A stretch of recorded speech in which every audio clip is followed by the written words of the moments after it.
Bismillahirrahmanirrahim. Assalamualaikum warahmatullahi wabarakatuh. Waalaikumsalam Waalaikumsalam warahmatullahi wabarakatuh. warahmatullahi wabarakatuh. Innal hamdalillah nahmaduhu wa nasta'inu wa nastaghfiruh wa na'udzu billahi min syururi anfusina wa min sayyiati a'malina. May yahdihillahu fala mudhillalah wa may yudhlil fala hadiyalah. Asyhadu an la ilaha illallah wahdahu la syarikalah wa asyhadu anna Muhammadan abduhu wa rasuluh. Allahumma sholli ala Muhammad wa ala ali Muhammad wa ba'du. Puji syukur marilah senantiasa kita panjatkan pada Allah Subhanahu wa taala. Malam hari ini alhamdulillah kita sudah bisa lagi mengadakan pengajian online dalam rangka mengkaji kitab Jami'ul Bayan karangan almarhum Eyang Haji Muhammad. Seperti biasa, monggo kita buka lebih dahulu dengan baca basmalah. Bismillahirrahmanirrahim. Selanjutnya, seperti biasa, kita dahului dengan baca Fatihah untuk almarhum Simbah Haji Muhammad dan Simbah Putri Mbah Saudah Haji Muhammad. Ladiniyah Al-Fatihah. Bismillahirrahmanirrahim. Alhamdulillahirrahmanirrahim. Ar-Rahmanirrahim. Maliki yaumiddin. Iyyaka na'budu wa iyyaka nasta'in. Ihdinas siratal mustaqim. Ladzina an'amta 'alaihim ghairil maghdubi 'alaihim waladdallin. Amin. Monggo boleh untuk mempersingkat waktu, ini sudah 19.50. Monggo boleh tasnim untuk memulai kajian pada malam hari ini di surat Al-Baqarah ayat ke-25. Waktu dan tempat kami persilahkan, waktunya 15 menit sampai 20.10. Monggo. Matur nuwun. Assalamualaikum warahmatullahi wabarakatuh. Monggo akan dimulai dibacakan ayatnya dan terjemahnya oleh Mas Adam. A'udzu billahi minasyaitonir rajim. Bismillahirrahmanirrahim. Wa basyiril ladzina amanu wa 'amilus shalihati anna lahum jannatin tajri min tahtiha al-anhar. Kullama ruziqu minha min thamaratir rizqan qalu hadzal ladzi rizqna min qablu wa utu bihi mutasyabiha. Wa lahum fiha azwajum mutahharatun wa hum fiha khalidun. Artinya, dan sampaikanlah berita gembira kepada mereka yang beriman dan berbuat baik, bahwa bagi mereka disediakan surga-surga yang mengalir sungai-sungai di dalamnya. Setiap mereka diberi rezeki buah-buahan dalam surga-surga itu. Mereka mengatakan, inilah yang pernah diberikan kepada kami dari dahulu. Mereka diberi buah-buahan yang serupa dan untuk mereka di dalamnya ada istri-istri yang suci dan mereka kekal di dalamnya.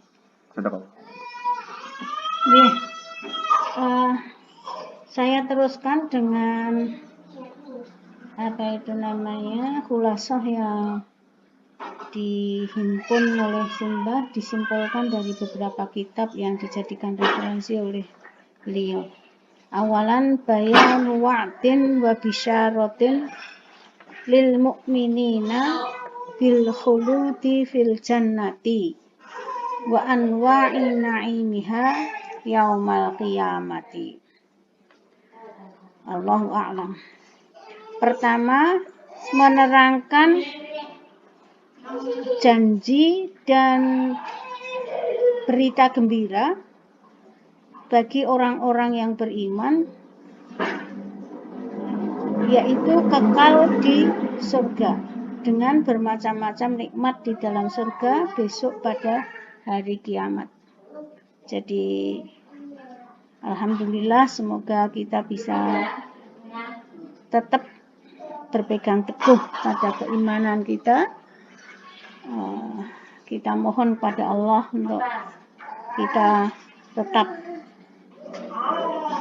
tidak goyah, istiqomah dalam keimanan kita.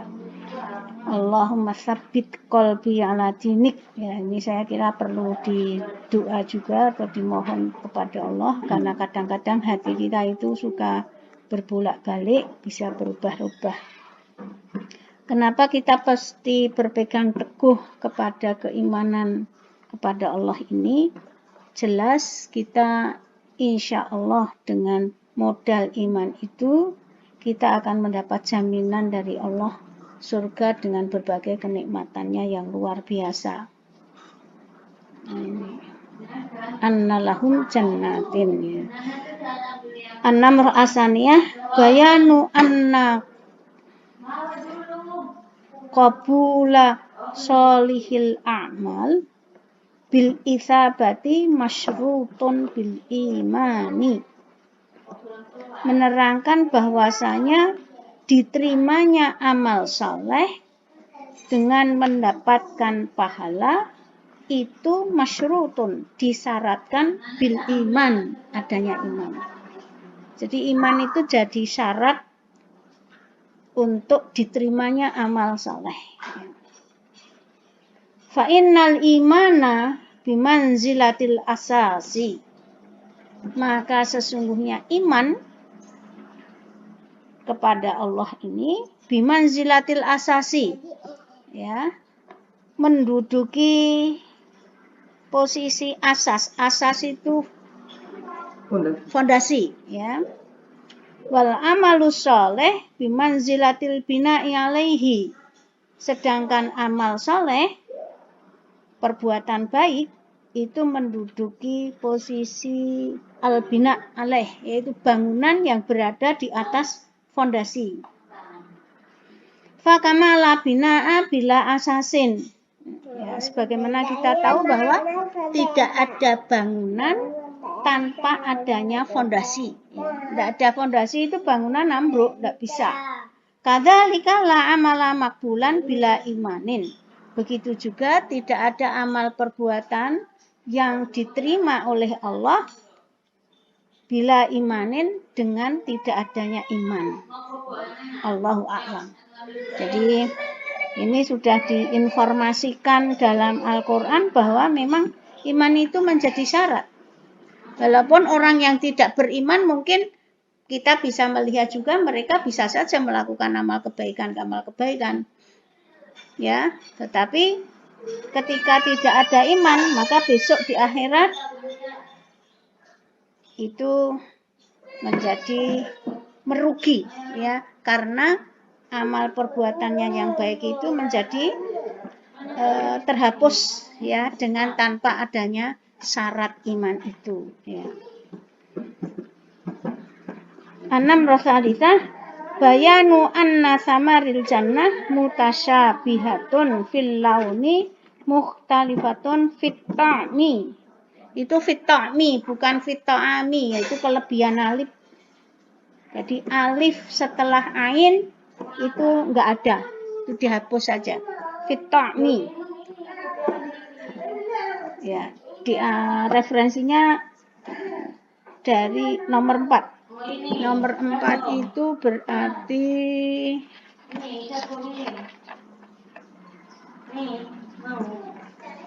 ya, tafsirnya Ibnu Abbas. Menerangkan bahwa samarul jannah, buah-buahan di surga itu mutasyabihatun, mirip-mirip fil launi dalam warnanya, mukhtalifatun fit ta'mi, berbeda-beda rasanya. Masya Allah. Jadi luar biasa.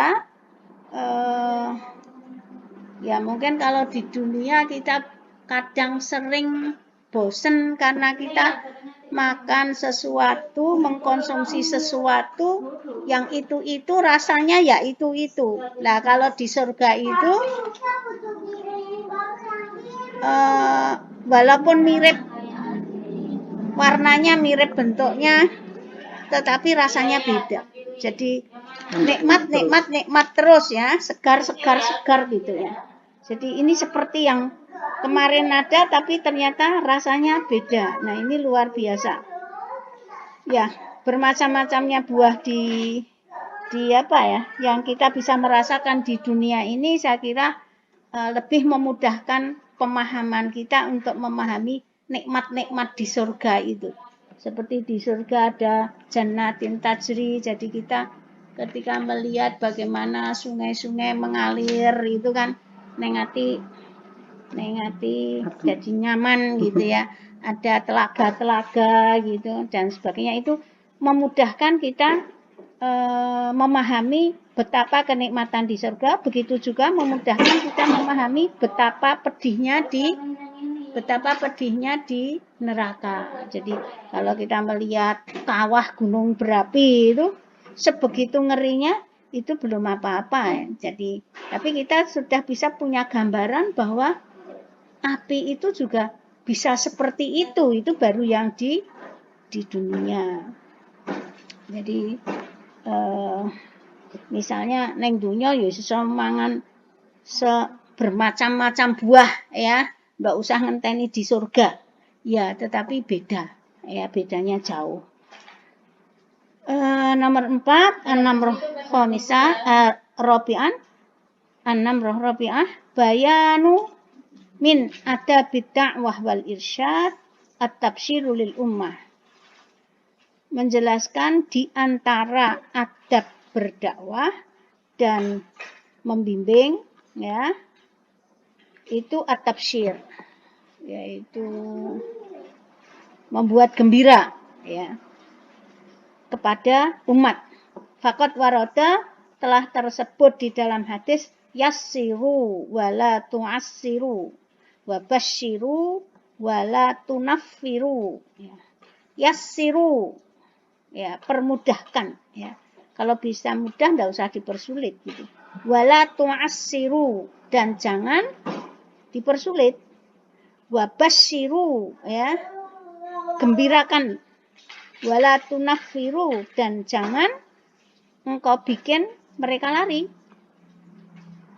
Fabit tafsir tasrahus sudur, dengan berita-berita yang menggembirakan, tan syarihus suduru ya, dada ini bisa menjadi lapang ya, jadi penak gitu, kepenak gitu. Batam basitul qulub ya, hati menjadi longgar ya. Wal a'dha li salihil a'mal, begitu juga anggota badan ini menjadi mudah untuk li salihil a'mal, untuk melakukan amal-amal yang saleh. Allahu a'lam.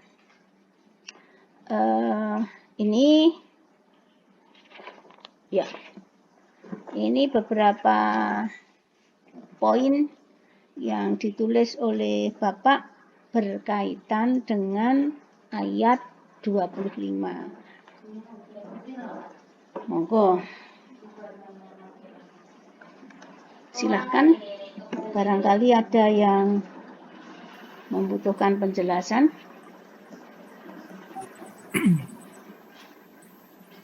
Monggo, yang mau tanya terkait dengan ayat 25 atau yang lain dari penjelasan itu. 2627.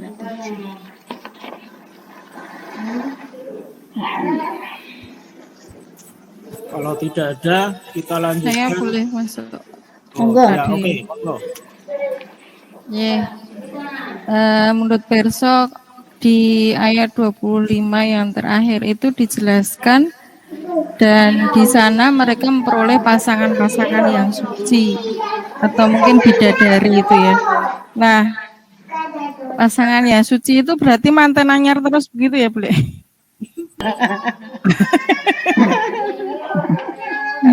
Ya, mungkin ini lambang nikmat itu juga gitu ya. Iya. Ya, mestinya pasangan itu kalau perempuan, ahli surganya itu perempuan ya dapatnya bidadara.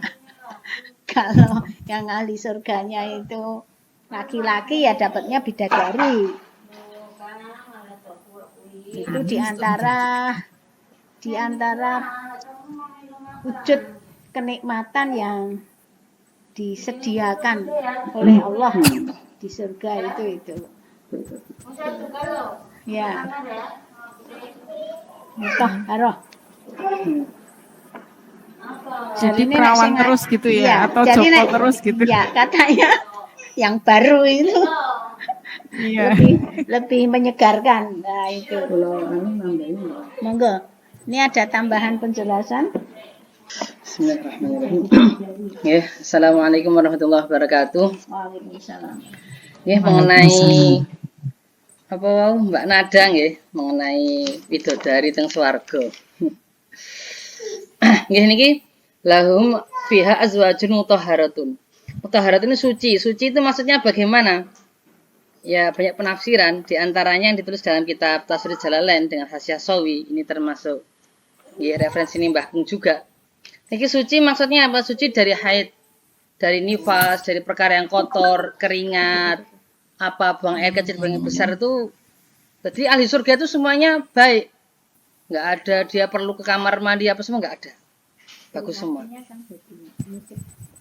Oke, keringatnya jadi minyak wangi misik nanti kalau dia apa itu makan diberi sendawa. Dan mereka makan atau minum bukan karena lapar, haus, mboten. Ya memang apa nggih? Bernikmat-nikmat tanah umin, ya, bernikmat-nikmat di surga itu pertama. Yang kedua kali mengenai Masya Allah widodari ya. Jadi dalam sebuah riwayat dari baginda Nabi Shallallahu Alaihi Wasallam dari guru-guru kita juga bahwa wanita solihah yang masuk surga itu akan menjadi jauh lebih hebat, lebih istimewa, lebih luar biasa dibandingkan bidadari surga. Ya begitu. Jadi sehebat-hebatnya bidadari masih kalah dengan wanita solehah yang masuk surga. Ini yang pertama. Yang kedua kali memang di surga nanti kalau laki-laki mendapat banyak bidadari ya. Nah kalau wanita bagaimana? Wanita akan Allah SWT tahu apa yang menjadikan mereka ini ridho, menjadikan mereka ini senang. Maka dia akan bisa bertemu dengan suaminya lagi. Ketika di dunia itu dia cocok dengan suaminya, senang, maka dia masuk nek podo-podo masuk surganya bisa bertemu nanti. Kalau seorang wanita ini dia pernah punya suami si A, kemudian suami si A meninggal, nikah lagi dengan suami kedua si B. Ternyata masuk surga dua-duanya A dan B, dan wanita tadi masuk surga juga. Ini dalam riwayat hadis ini ada beberapa riwayat. Yang pertama, dia akan di surga nanti bersama suami yang terakhir. Suami yang terakhir. Tapi dalam riwayat yang lain dengan suami yang dia pilih, yang menurut dia ini paling baik, yang dia paling senang. Nah itu nanti dia bisa pilih itu. Nah itu. Kemudian bahasan yang ketiga, dulu ketika kami ngaji ini dengan Pak Yai, guru kami Pak Yai Zerto Ifru Abdillah di pondok itu beliau ngendika, jadi sebagaimana di dunia ini laki-laki ini bisa punya istri 1, 2, 3, 4 untuk syariat bagi Nabi Shallallahu Alaihi Wasallam, maka di surga punya istri banyak itu sesuai aja. Tapi sebaliknya seorang wanita di dunia ini kok suaminya lebih dari satu itu aib. Gimana namanya? Itu sesuatu yang buruk banget. Di surga juga begitu. Itu tidak bukan satu kemuliaan, jelek itu. Maka bagaimana? Enggak begitu. Tetap dia suaminya satu. Ikut dengan orang yang dia itu. Nah, kalau enggak menikah nanti lain lagi. Yang jelas tetap itu Allah berikan pada dia ini kemuliaan-kemuliaan, perkara macam-macam yang membuat dia ini gembira dan dia ini ridho dengan nikmat yang Allah berikan kepada dia. Begitu. Cerita bidadari niku. Mungkin ngoten mawon ada mungkin sudah jelas atau pripun Mbak Nada? Ada yang lain. Terima kasih. Ada lagi, monggo. Nyun perso ya. Nyun perso. Monggo. Ya, biasanya yang saya tahu itu kalau ada ayat jannah itu kok mesti tahtihal anhar. Di bawahnya ada sungai-sungai. Padahal kenikmatan surga itu macam-macam sekali. Yang buah-buahan yang apa saja diinginkan bisa terijabahi. Tetapi dalam Al-Quran itu yang sering disebut itu hanya tahtihal anhar. Itu apa dibalik kata-kata itu. Itu aja mohon keterangannya. Mungkin secara naluri ya. orang itu di antara yang menenteramkan hati itu air. Maka kita sering ke pantai merenung, melihat air itu senang. Seperti salah satu contoh yang villa yang dibuat Bung Karno di Bali itu kan gambarannya begitu karena dia seorang arsitek ya. Jadi di atas tempat untuk yang menghuni di situ, misalnya Bung Karno ada di situ, itu ketika melihat ke bawah itu di sana ada danau, di sana ada di jauh sana ada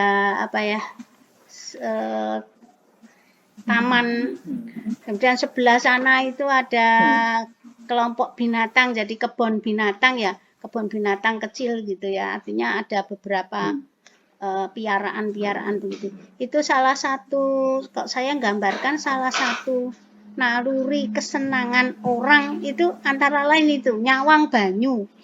Nah ini apa yang ada di dunia itu sedikit banyak memberikan kemudahan bagi kita untuk memahami betapa nikmat yang ada di akhirat. Nah, di antaranya simbolnya itu tadi, tajri min tahtihal anhar tadi. Jadi ketika ya kita bayangkan no teras kita nyawang ngisore nek ya itu kan neng ati seger gitu ya. Kira-kira begitu. Mengenai itu memang surga ini memang kebun-kebun, ada pohon-pohonnya, ada tempat untuk duduk, ada tempat tinggalnya gitu. Terus disifatin dengan mengalir sungai di bawahnya. Itu memang satu keistimewaan seperti yang dikehendaki Ibu tadi. Kemudian yang kedua kali, sungainya seperti apa? Nah ini ada macam-macam. Di antaranya ini dalam ayat yang lain Allah SWT berfirman, "Biha anharun min ma'in ghairi asin. Wa anharun min labanin lam yataghayyar ta'muhu wa anharun min khamrin ladzatil lisyaribin wa anharun min asalin musaffa." Ada 4 sungai di antaranya itu. Pertama ada sungai yang itu dari susu yang begitu enak, kemudian ada dari khamr ya. Khamr tapi tidak mabukkan. Ya sangat lezat bagi orang yang minum. Kemudian ada dari madu, dari air yang jernih. Nah, jadi ini macam-macam sungai di surga. Terus apakah sungai ini nanti seperti di dunia enek legoan, ada nopo itu legoan? Ada legoannya di tanah begitu enek cekungannya dia ngalir di situ sehingga ada beberapa penafsiran. Pertama seperti itu. Yang kedua, penafsiran kedua enggak pakai cekungan di tanah, enggak, ya langsung di atas tanah gitu, ngalir begitu aja. Itu kalau di surga bisa aja, Allah kehendaki itu bisa aja, tapi itu satu penafsiran. Kemudian yang ketiga, tajri min tahtihal anhar, mengalir di bawahnya sungai. Ini dalam segi bahasa Arab niki sebenarnya mengalir kan bukan sungainya, tapi air yang di dalam sungai itu. Nah, ini bahasa majaz, bahasa kiasan. Jadi sungainya diem aja, tapi yang mengalir itu airnya. Ini sering di dalam bahasa Arab. Ada juga pemahaman kedua, bahwa di surga itu memang sungainya itu mengalir. Jadi sungainya itu bisa pindah-pindah. Nah, ini juga, ya di surga bisa begitu. Memang keistimewaan surga, ini di antara ini tadi ya, sungainya bisa pindah-pindah. Yang kedua, itu sungai juga bisa jadi di atas permukaan tanah langsung. Nggak perlu ada legoan, nggak perlu ada salurannya. Dan Allah SWT Maha Kuasa untuk segala perkara seperti itu. Oke, ini cerita sungai surga. Insya Allah mengatakan.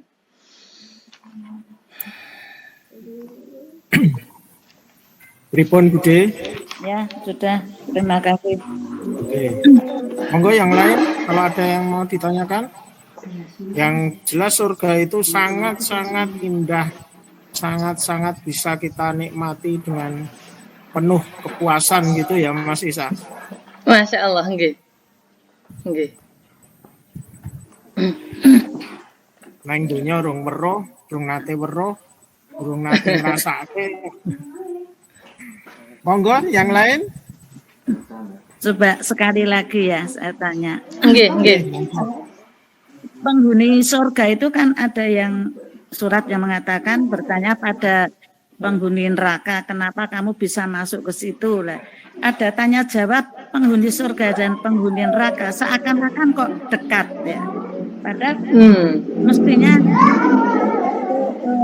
luas langit dan bumi dan sebagainya lah, itu bagaimana keterangannya ya. Sekian. Memang ada ayat yang mengatakan begitu. Nggih, Jerimin. untuk sing ditangletaken niku wau santen Budi nggih. Kaitannya kalau bisa bercakap-cakap berarti dekat itu sebenarnya tidak harus nggih. Sebagaimana kenyataannya sekarang kita pakai apa ini namanya? Google Meet ya. Google Meet jauh-jauh juga bisa ngomong langsung juga begitu. Yang pertama. Yang kedua kali, kalau Allah SWT menghendaki bisa ya bisa saja. Tidak harus dekat. Karena Allah Maha Kuasa di dalam pembahasan ilmu tauhid, ilmu kalam, niku segala perkara yang bisa dibayangkan bahwa itu mungkin terjadi, maka berarti Allah SWT Maha Kuasa atas hal itu. Jadi sebagian tadi itu mungkin, maka bisa aja. Gampang aja. Di dunia aja kita bisa dari jauh pakai Zoom, pakai apa, seluruh dunia bisa langsung. Apalagi sana jelas teknologinya itu lebih canggih lagi. Kemudian yang ketiga kali memang ahli surga dan ahli neraka itu sebelum masing-masing masuk surga, masuk neraka itu memang ada sempat ketemu juga ya. Sempat ketemu juga ketika di Sirot, nanti ada Ashabul A'raf macam begitu. Ya. Jadi memang alam di sana beda dengan di dunia, intinya gitu. Kalau Allah jadikan bisa ya bisa saja. Kita nih jarak tadi tidak masalah. Mana ya? Ngoten Ibu? Ya, terima kasih. Oke. Ada lagi? Kalau tidak ada kita lanjutkan ke ayat selanjutnya, yaitu ayat 26. Wah, santai. Ayat Monggo, 20. Mas Isa. Nah, sekarang ayat 26 27 akan dibacakan oleh Mas Adam. Mas. A'udzu billahi minasyaitonir rajim. Bismillahirrahmanirrahim. Innallaha la yastahi ay yadriba mathalan ma ba'udatan fama fawqaha. فأما الذين آمنوا فيعلمون أنه الحق من ربهم وأما الذين كفروا فيقولون ماذا أراد الله بهذا مثلا يضل به كثيرا ويهدي به كثيرا وما يضل به إلا الفاسقين الذين ينقضون عهد الله من بعد ميثاقه ويقطعون ما أمر الله به أن يوصل ويفسدون في الأرض أولئك هم الخاسرون. Artinya, sesungguhnya Allah tiada segan membuat perumpamaan berupa nyamuk atau yang lebih rendah dari itu. Adapun orang-orang yang beriman, maka mereka yakin bahwa perumpamaan itu benar dari Tuhan mereka. Tetapi mereka yang kafir mengatakan, apakah maksud Allah menjadikan ini untuk perumpamaan? Dengan perumpamaan itu banyak orang yang disesatkan Allah, dan dengan perumpamaan itu pula banyak orang yang diberi petunjuk, dan tidak ada yang disesatkan Allah kecuali orang-orang yang fasik, yaitu orang-orang yang melanggar perjanjian Allah sesudah perjanjian itu teguh, dan memutuskan apa yang diperintahkan Allah kepada mereka untuk menghubungkannya dan membuat kerusakan di muka bumi. Mereka itulah orang-orang yang rugi. Sadaqallahul adzim. Bismillahirrahmanirrahim. Allahumma shalli wa sallim ala sayyidina Muhammadin al-fatih ma awliqa khatim nama sabaq nasrul haqqi bil haqq wa la hadi ila siratal mustaqim wa ala alihi wa sahbihi haqqa qadrihi wa miqdaril azim. Amma ba'du. Nggih, insyaallah ini kita bacakan dari kitab Jamil Bayan nggih untuk tafsir surat Al-Baqarah ayat 26 dan 27. Jadi ini kula namung membacakan mawon. Nggih ingkang nomor setunggal al-ula bayanu annallaha darbal amsal fil Quran. menjelaskan sesungguhnya Allah Subhanahu wa taala dzarbal amsal, membikin macam-macam perumpamaan fil Quran, di dalam Al-Quran. Kal ba'udati, seperti misalnya nyamuk, wanahwiha, dan yang seperti nyamuk tadi. Hikmatin, karena ada suatu hikmah yang Allah kehendaki. Apa? Banyak diantaranya, wahya diantaranya. Anat tamsil innama yusaru ilaihi likashfil makna al-masallahu. Perumpamaan itu memang dilakukan, diantara maksudnya adalah untuk mengungkapkan makna lebih jelas, untuk menyingkapkan makna yang tersembunyi dari perkara yang dibuat permisalan. Barafal hijab, dan menghilangkan hijab, mengangkat hijab anhu, dari perkara yang dibuat perumpamaan tadi. Badnaul mutawahim minal musyahid al-mahsus. Menghilangkan perkara yang cuma dugaan, sangkaan, atau teoritis ya. Itu diganti dengan perkara yang nampak langsung. Bisa dipanca indera, mahsus bisa dipanca indera, sehingga lebih dipahami oleh manusia, oleh kita ini sebagai orang yang mendapat khitab daripada Al-Quran.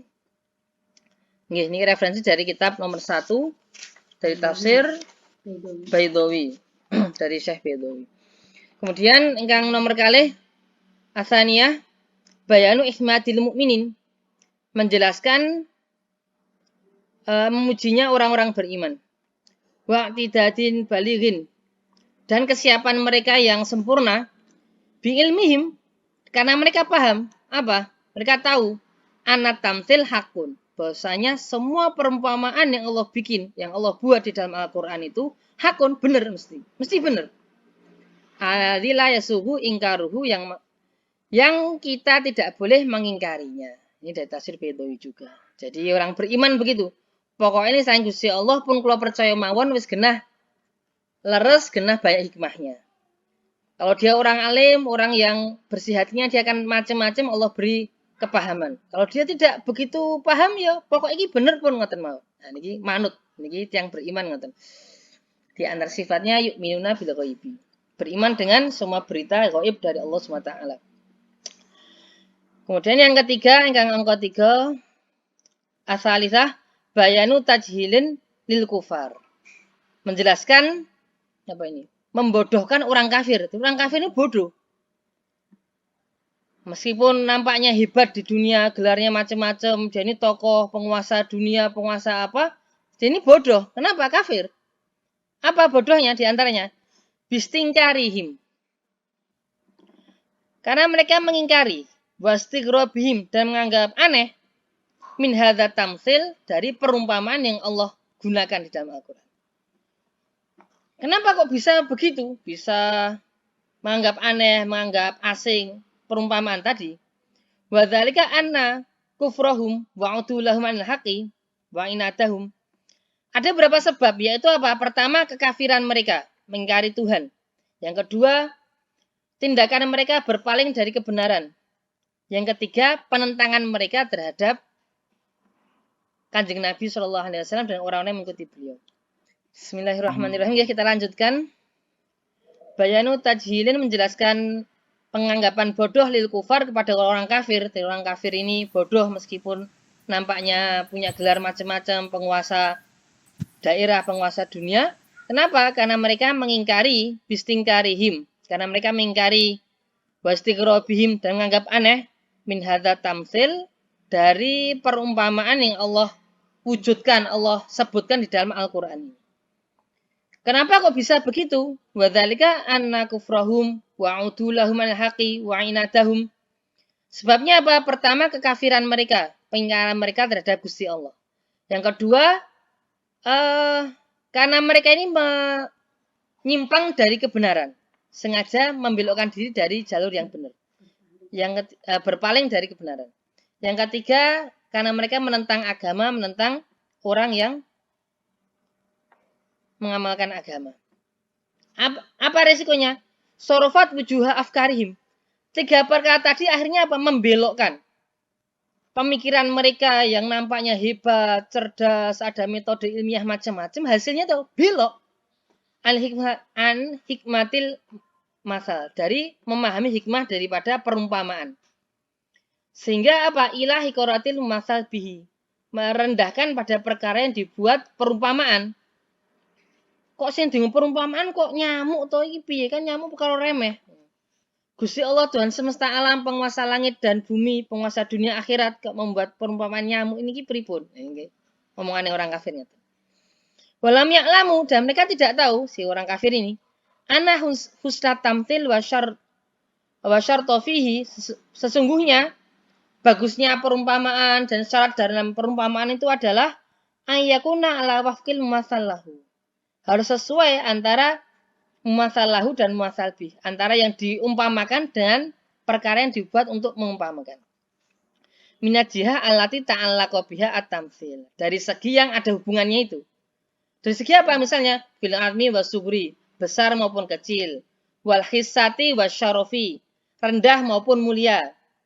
Dunal masal bukan perkara yang dibuat contoh, bukan nyamuknya itu, tapi karena perkara yang remeh maka diumpamakan dengan nyamuk gitu. Dalam sebuah hadis bagi Nabi Shallallahu Alaihi Wasallam ngendika, seandainya dunia ini seluruhnya, daratan, lautan, harta, benda semua itu ada nilainya di sisi Allah seperti satu sayap nyamuk saja, maka orang kafir tidak dikasih minum meskipun satu teguk air pun nggak dapat. Loh kok kenyataannya orang kafir punya macam-macam ya, karena dunia itu jauh lebih rendah dari itu. Jadi bukan masalah merendah, menganggap remeh itu nyamuknya, tidak. Tapi karena memang pembandingnya dunia itu rendah, maka pembandingnya nyamuk bahkan itu sayapnya saja itu juga rendah. Fa'inkan masalahu aziman karena al-masal bihi kadzalika.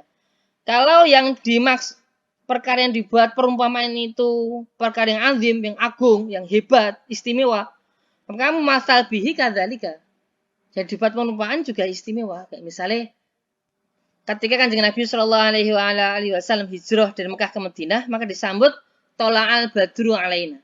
Tak datang bulan purnama kepada kami. Ini bulan purnama itu perumpamaan untuk yang bagus banget, indah, semua orang lihat itu senang, tidak silau, semua orang bisa lihat dengan jelas. Perumpamaan untuk yang bagus itu selalu pakai bulan purnama. Nah, ini Kanjeng Nabi diumpamakan dengan yang bagus-bagus. Wa in kana hakiron, apabila perkara itu rendah, remeh, karena al-masabihi kadzalika. Perkara yang dibuat contoh juga rendah juga. Referensi dari kitab nomor 1 dan 3. Nomor 1 nggih menika tafsir Baydawi, yang nomor 3 adalah tafsir Nasafi. Nggih. Kemudian nomor sekawan An-Namrah Ar-Rabi'ah. Bayanu ana ilma, menjelaskan bahwa ilmu, pemahaman, tahu bahwa apa? Bikaunit tamsil hakon, bahwasanya perumpamaan itu ada benar, min babil huda, termasuk pembahasan hidayah dari Gusti Allah. Wa anal jahla biwajil iradihi min babid dolalah. Sesungguhnya jahil, bodoh, tidak bisa memahami dari segi kenapa kok ini buat perumpamaan itu. Ini termasuk bab kesesatan. Contoh kesesatan. Ini referensi dari nomor 1 tafsir Baydawi. Nomor 5 An-Namrah Al-Khamisah, bayanu min mazmumil akhlak, menjelaskan di antara akhlak yang tercela naqdu uhudillahi, yaitu merusak janji kepada Allah. Bitarki ma'muratihi, dengan meninggalkan perkara yang Allah perintahkan. Wa fi'li manhiyatihi, dan mengerjakan perkara yang dilarang oleh Allah. Wa qat'i ma amarallahu biwaslihi, ka qat'il arham wal aqarib. Dan memutus perkara yang sebenarnya Allah perintahkan untuk disambung.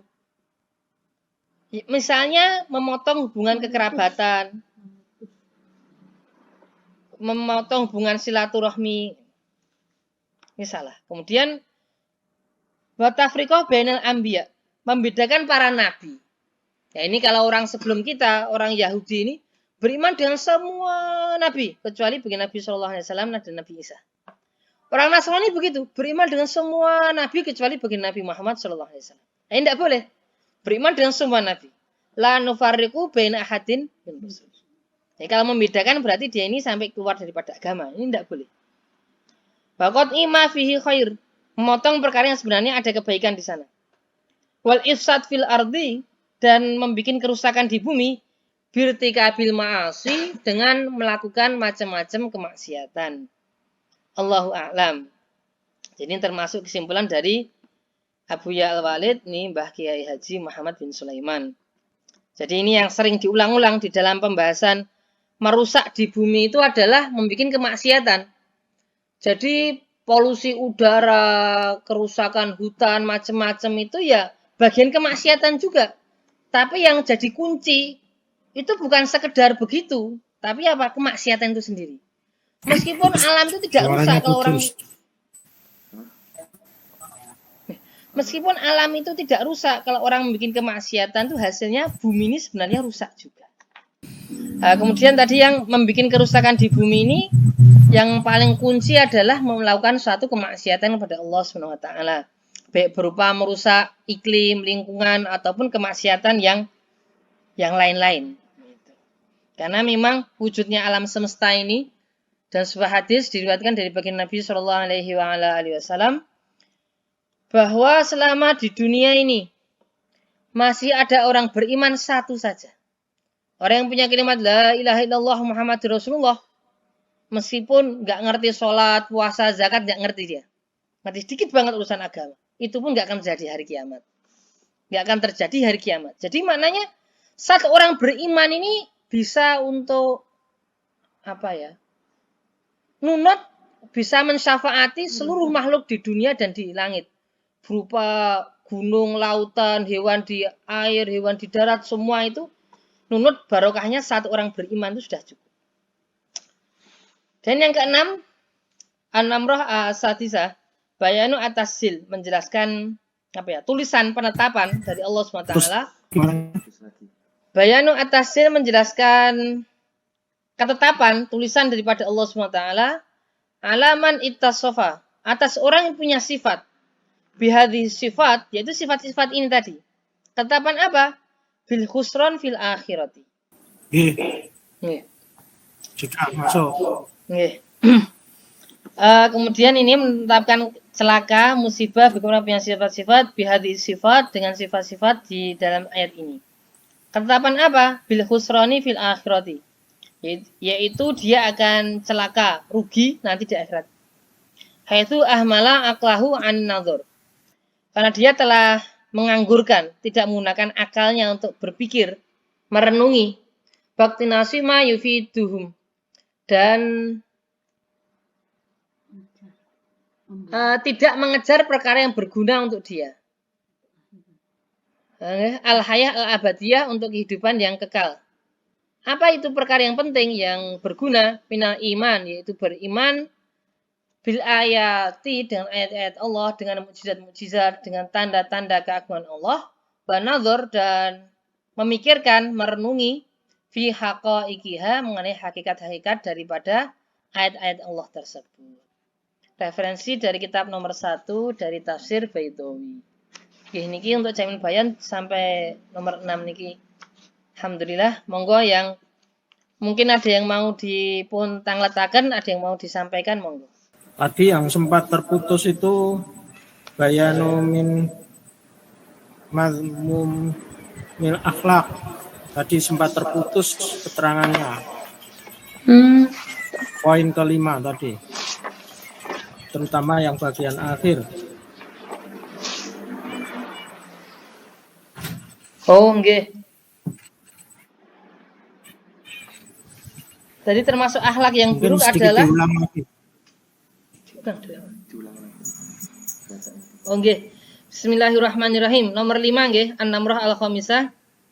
Bayanu min madmumil akhlak, menjelaskan di antara akhlak yang tercela, naqdu uhudillahi bitarki ma'muratihi, yaitu merusak janji kepada Allah. Di antaranya dengan meninggalkan perkara yang Allah perintahkan. Fa fi'li manhiyatihi, dan mengerjakan perkara yang dilarang oleh Allah. Wa qat'ima amarallahu biwaslihi, dan memutus perkara yang Allah perintahkan untuk disambung. Qat'il arham wal aqarib, seperti memutus hubungan kekerabatan, silaturahmi. Wa tafriqa bainal anbiya, membedakan para nabi. Nah, ini disebutkan secara khusus karena memang orang Nasrani nggak mau beriman dengan baginda Nabi Shallallahu Alaihi Wasallam. Itu. Orang Yahudi juga begitu. Pokoknya ima fihi khair dan motong perkara yang sebenarnya ada kebaikan di situ. Wal ifsad fil ardi dan membuat kerusakan di bumi. Birtika bil ma'asi dengan melakukan kemaksiatan. Allahu a'lam. Nah, jadi Allah a'lam niki dari kesimpulan Abu Ya Al-Walid Kiai Haji Muhammad bin Sulaiman. Nggih, Terima kasih. ngoten. Mungkin ada yang ditanyakan? Mbak Tati atau Mbak Sidrotun? Atau yang lain? Sementara dereng. Oh, sementara tidak. Saya Om. Masya Allah, nggih Mbak Nada. Terkait dengan merusak bumi tadi ya, membuat kerusakan di bumi itu berarti kan tidak hanya secara fisik ya, artinya Nggih. apa namanya, misalnya menebang hutan atau yang lainnya, tetapi juga misalnya merusak masyarakat atau sosialnya itu juga termasuk berbuat kerusakan di bumi juga ya. Di sini maksudnya. Nggih, insyaallah nggih. Karena itu semua perkara yang tidak sesuai dengan perintah Allah beranak kemaksiatan, dan segala bentuk kemaksiatan itu merusak bumi. Meskipun kita tidak merasa atau apa, tapi tetap merusak bumi. Jadi semua kemaksiatan menghancurkan dunia. Gitu. Nggih. Termasuk merusak sosial dan lain sebagainya itu ya. Nggih, karena itu juga melanggar agama atau enggak boleh juga. Ya. Nggih. Mau nambah sedikit Mas Amin? Boleh Mas Amin? Monggo. Nggih. Bismillahirrahmanirrahim. Ya. Jadi dulu pas saya di pondok ya, ketika ngaji kitab ini, kitab tafsir jalan dengan Hasyiah Sawi. Ya. Ketika pakai tafsir jalan dengan Hasyiah Sawi ini, maka kami merasa ada yang penjelasan yang baru banget bagi saya pada waktu itu, yaitu niki. Yudillu bihi katsira wa yahdi bihi katsira. Wa may yudillu bihi illal fasiqin. Dan perumpamaan Al-Quran itu Allah beri hidayah banyak orang. Ada hidayah, ada sebab Al-Quran itu malah tambah tersesat. Lah kenapa bisa begitu? Nah ini ki. Bahwa yang dulu ilal fasikin. Jadi memang orang yang bisa mengambil pelajaran daripada Al-Quran, jadi memahami Al-Quran sehingga bisa dapat hidayah, itu memang orang beriman. Gitu. Hudan lil muttaqin. Gitu. Di awal Al-Baqarah itu hudan lil muttaqin. Tapi orang tidak benar. Fasikin ini tadi, orang fasik ini. Tambah maca Quran, tambah kumat itu. Tambah parah. Sebagaimana dulu Pak Yem buat perumpamaan. Kayak tanaman itu. Dikasih hujan, kena air. Tambah subur. Kalau buah-buahan keluar buahnya, bunga keluar bunganya. Tapi kalau tanaman yang berduri tambah banyak durinya. Jadi ya ini Masya Allah. Jadi kita perlu ngatos-atos sih. Kenyataannya memang begitu. Semoga Allah jaga kita sehingga kita bisa termasuk orang-orang yang sama mengambil manfaat daripada Al-Quran. Ya mungkin ini kemauan. Oh, ada yang tanya no?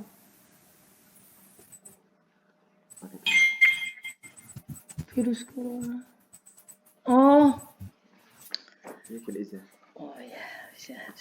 Oh nggih niki wonten ingkang tanglet. Niki apakah virus corona ini termasuk perumpamaan dari Allah, wujud dari kebenaran Allah. Oke. Niki kaitannya di sini perumpamaan ini adalah perumpamaan yang disebutkan langsung, nggih, di dalam Al-Quran maupun hadis. Nanti ada perumpamaan nanti ba'udoh, apa itu laba-laba, ada nanti lebah dan lain-lain disebutkan dalam Al-Quran maupun hadis dari baginda yang mulia Rasulullah Shallallahu Alaihi Wasallam. Terus mengenai apakah corona ini termasuk ini, wallahu a'lam, itu banyak penilaian daripada para ulama. Begitu. Intinya itu belum disepakati gitu, belum disepakati. Karena memang perkara baru. Gitu. Yang penting ya itu tetap terjadinya corona itu dengan takdirnya Allah, dan orang akan selamat dari corona juga dengan pertolongan daripada Allah SWT juga. Telakan usaha sebagaimana yang dianjurkan oleh pakar bidang kesehatan, loh, dokter macam-macam itu.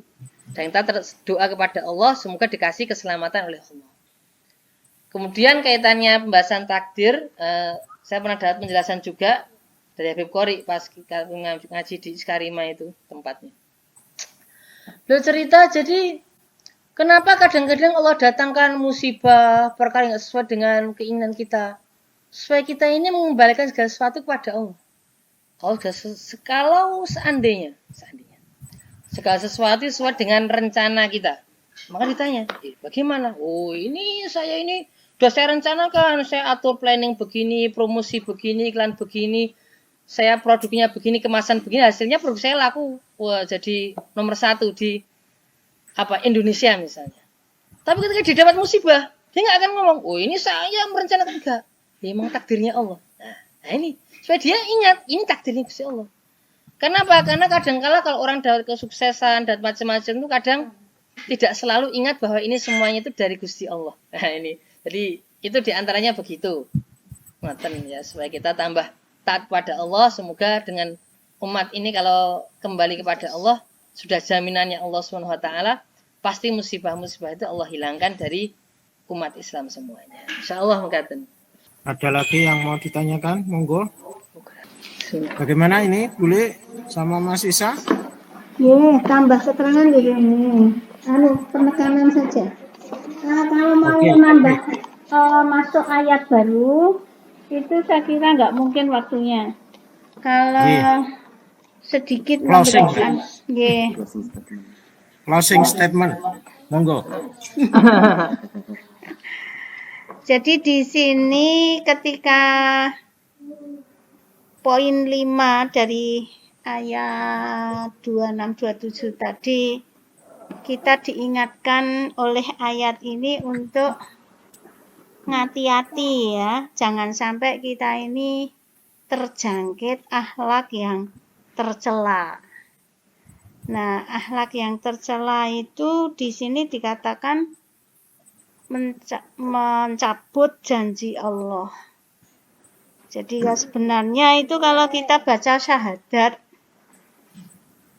kita tahlil, itu sebenarnya kita kan janji sama Allah ya, ikrar sama Allah. Nah, maka kalau dikatakan mencabut janji Allah itu di sini meninggalkan perintah, menjalankan larangan.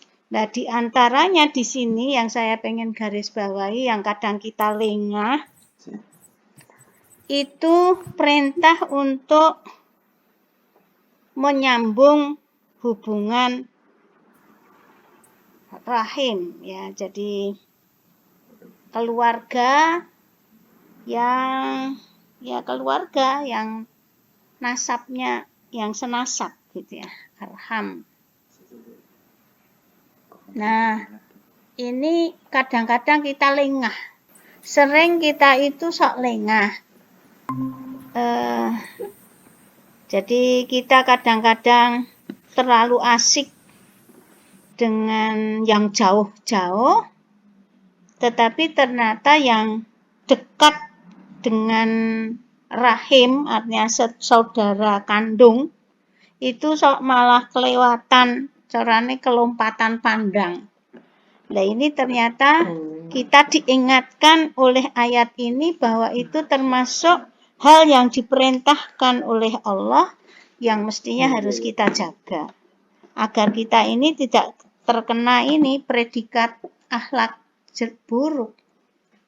Ini ya kita perlu memperbanyak istighfar kalau mungkin kita ada punya kesalahan langkah, kesalahan sikap, kesalahan prioritas, kesalahan dalam kita mengutamakan perhatian itu dengan keluarga. Nah, aqarib ini ya keluarga dekat. Ini sedikit saya mengingatkan, kadang-kadang kan kita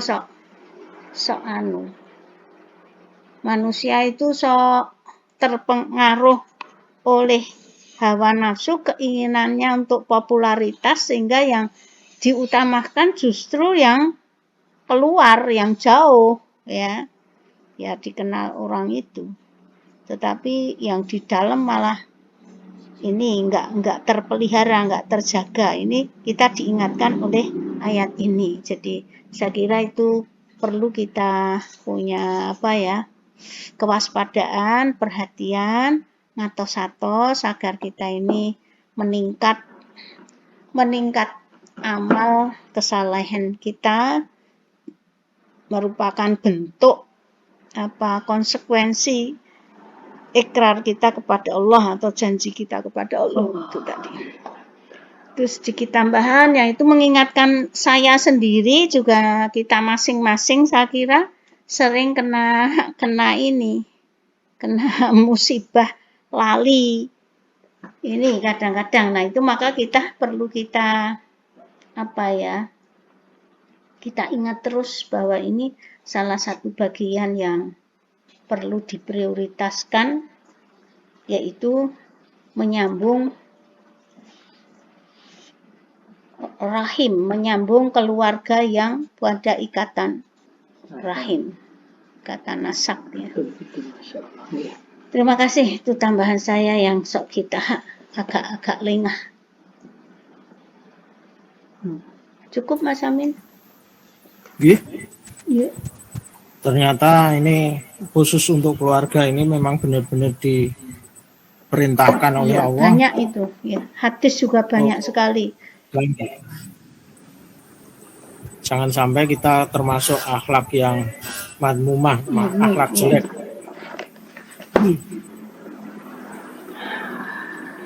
Ya, untuk bisa menjaga Berarti ini, kalau gitu, itu di antara caranya ya kita mudah memaafkan. Karena biasanya sedulur itu okeh serawung, okeh komunikasi, kemungkinan okeh salah itu memang tinggi. Nah, maka kuncinya adalah memaafkan. Kita mudah memaafkan. Ya ngono wis tak ngapura, wis los di ngapura ya aja nganggo gondeli dhisik ngene. Ndak, wis los. Dihapus betul. Nah, itu maka pahalanya orang yang menghapus atau mengapura kesalahan orang lain, terkhusus yang saudara ini, jaminannya luar biasa. Nah, ini monggo itu juga perlu kita kena prioritas untuk kita jaga. Jadi dengan memaafkan, maka insya Allah akan yang putus-putus itu akan terhubung, ternyambung. Ya okeh salah ya ning okeh ngapurane gitu ya. Jadi ini kan jadi nol lagi. Nggih, matur nuwun. jadi netral gitu. Jadi netral, nggih. Ya kepenaken sing sing kepenaken sing gawe salah. Ya, sana tapi kita dapat pahala. Jadi padha untunge kono ndak kena dosa karena kita wis ngapura. Lah kene sing ngapura tanpa diminta lho ya. Aja kok ya nek njuk ngapura tak ngapura. Ndak begitu. Jadi ngapurai walaupun sana ra rumangsa salah kene ngapura wong ya salah tenan. Nah, itu dapat pahala, kita akan ngunduh pahala. Jadi sana orang entuk dosa, sing ngapura entuk ganjaran. Jadi padha untunge iki. Nggih, masyaallah, alhamdulillah. Dan itu perkara yang susah terkadang gitu. Ya, kadang-kadang tidak terasa kalau kita enggak istilahnya nawa itu ngati-hati gitu loh. Saling memaafkan itu apa juga termasuk hidayah Allah? Ini ada yang tanya Mbak Azizah ini dari Kalimantan. Oh iya, memaafkan ya jelas itu masuk hidayah dari Allah. Maka sebenarnya Allahumma a'inni ala dzikrika wa syukrika wa husni ibadatik itu saya kira perlu kita doa terus. Jadi kita mohon pertolongan Allah untuk kita bisa beribadah baik gitu ya. Beribadah dengan baik ya. Atau meningkatkan kualitas ibadah tambah apik itu pertolongan Allah. Jadi kita minta ya. Allah itu kalau dimintai itu senang. Jadi tidak seperti kita jaluk terus, anggar tekon jaluk, enggak begitu. Kalau Allah itu ada orang minta, hamba itu minta, Allah senang, Allah ridho. Nah, ridho Allah ini akan menarik rahmat. Masih ada yang mau ditanyakan?